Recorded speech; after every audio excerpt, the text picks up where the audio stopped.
प्रणाम साथियों।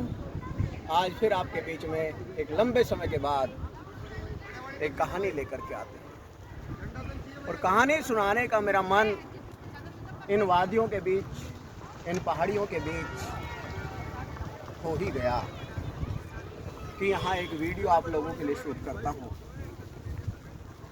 मित्रों, कहानी इस प्रकार से है कि एक राजा थे।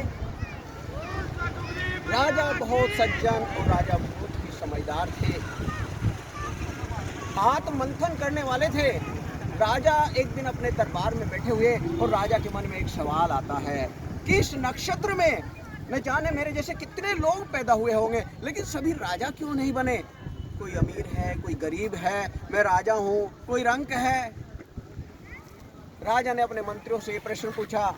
राजा के राज दरबार में एक ज्योतिषी रहते थे और राजा ने ज्योतिषी जी को बुला करके उनसे प्रश्न रखा कि ज्योतिषी, क्या कारण है कि इसी नक्षत्र में पैदा हुए भिन्न भिन्न लोगों का भिन्न भिन्न भाग्य होता है? ज्योतिषी जी बड़े समझदार थे। ज्योतिषी ने कहा, महाराज, आपके प्रश्न का उत्तर मेरे पास नहीं है। इस नदी के पार एक साधु रहते हैं, उन साधु के पास आपके प्रश्न का उत्तर है। राजा के अंदर उत्सुकता थी। राजा तुरंत वहां से चल दिए और राजा वहां से नदी पार करके जैसे ही पहुंचते हैं तो वहां एक साधु महाराज धूना लगाए हुए बैठे थे, लेकिन वो बड़े चिड़चिड़े थे। साधु धूने में से आग के अंगारे निकाल रहे और उन्हें खा रहे थे। जाकर के राजा ने साधु से अपना प्रश्न पूछा। साधु तुरंत झुंझला उठा, बोला, चल चल, मेरे पास तेरे प्रश्न का उत्तर नहीं है। जा, तेरे प्रश्न का उत्तर यहाँ से कुछ दूरी पर दूसरा साधु है, उसके पास तेरे प्रश्न का उत्तर है। राजा के अंदर बड़ी उत्सुकता थी और राजा अपने प्रश्न को लेकर के दूसरे साधु के पास पहुंचा तो दूसरा साधु क्या कर रहा था? दूसरा साधु अपना त्वचा नोच नोच करके खा रहा था। राजा ने अपने प्रश्न का उत्तर चाहा तो साधु महाराज बोला कि तेरे प्रश्न का उत्तर मेरे पास नहीं है। यहाँ से कुछ दूरी पर एक गांव पड़ता है। गांव में एक इस नाम के सेठ जी रहते हैं और सेठ जी के यहाँ एक बेटे का जन्म होने वाला है और वो बेटा जो सेठ जी के यहाँ जन्मेगा उसके पास तुम्हारे प्रश्न का उत्तर है और देरी मत करना। यदि देरी करे तो वो बच्चा बहुत कम समय के लिए जीवित रहेगा। और राजा के अंदर उत्सुकता थी, इसलिए राजा उस गांव में पहुंचते। जैसे ही वहां राजा पहुंचते हैं तो सेठ जी के यहाँ बेटे का जन्म होता है। सेठ जी और ज्यादा प्रसन्न हो गए। एक तो बेटे का जन्म हुआ और एक राजा तेरे घर चल करके आए हैं। राजा बोले, सेठ जी, मुझे तुम्हारे बच्चे से कुछ बात करनी है। मेरे बच्चे से बात करनी है? अरे वो तो अभी अभी पैदा हुआ है, वो क्या बात करेगा? नहीं, आप ले आइए मेरे सामने। और वो अपने बच्चे को ला करके, उनका तो बड़ा सौभाग्य था, और बच्चे को ला करके राजा को सौंप दिया। राजा को देखते ही बच्चा हंस पड़ा। बोला, सही समय पर आए हैं। बोला, तो जवाब दे दो। बोला, जवाब ये है कि हम 4 भाई, चारों राजकुमार हुआ करते थे और हम शिकार खेलते खेलते दूर जंगल में चले गए। एक बार कई दिन गुजर गए और जंगल में भटक गए। जाकर के एक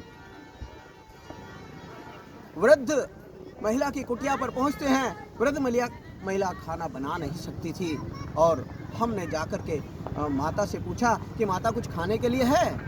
तो माता के पास कुछ बाटियां थी और माता ने हम चारों भाइयों को कुछ बाटियां दे दी। हम वहां से बाटियां लेकर के और कुछ दूर जाकर के हमने सोचा बैठ करके कि इन बाटियों को खा लेते हैं। और जैसे ही हम चारों भाई लेकर के उन बाटियों को बैठे तभी वहां एक साधु आ जाते हैं। साधु आ जाते हैं क्योंकि हम सभी बड़े भूखे थे।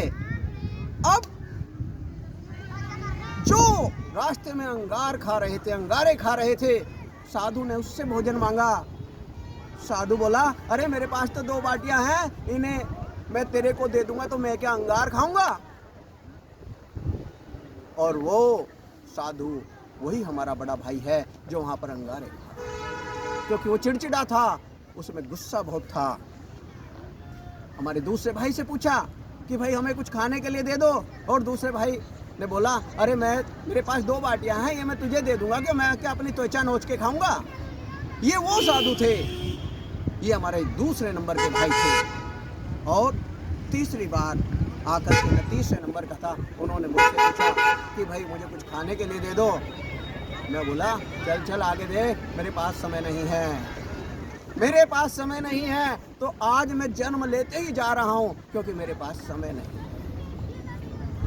अब वो आते हैं आपके पास, और आपने अपनी दोनों बाटियां उठा करके उस साधु महाराज को दे दी। ये और उस साधु महाराज के आशीर्वाद से साधु महाराज दोनों बाटियों को खा करके बड़े प्रसन्न हुए। और साधु महाराज ने आपको आशीर्वाद दिया कि आपका दिल तो एक राजा का दिल है, और यही कारण था, यही कारण है कि आप राजा बने और बाकी लोगों का ये हर्ष हुआ। तो मित्रों, कभी कभी ऐसा लगता है कि पूर्व जन्म है या नहीं है, ये कुछ नहीं कह सकता, ये तो एक कहानी थी, मैंने एक सुना दी। लेकिन वास्तव में कुछ तो है। और आप कुछ भी मत मानिए, तो मेरे मित्रों, सही कर्म करते रहिए, परोपकार की तरफ बढ़ते रहिए।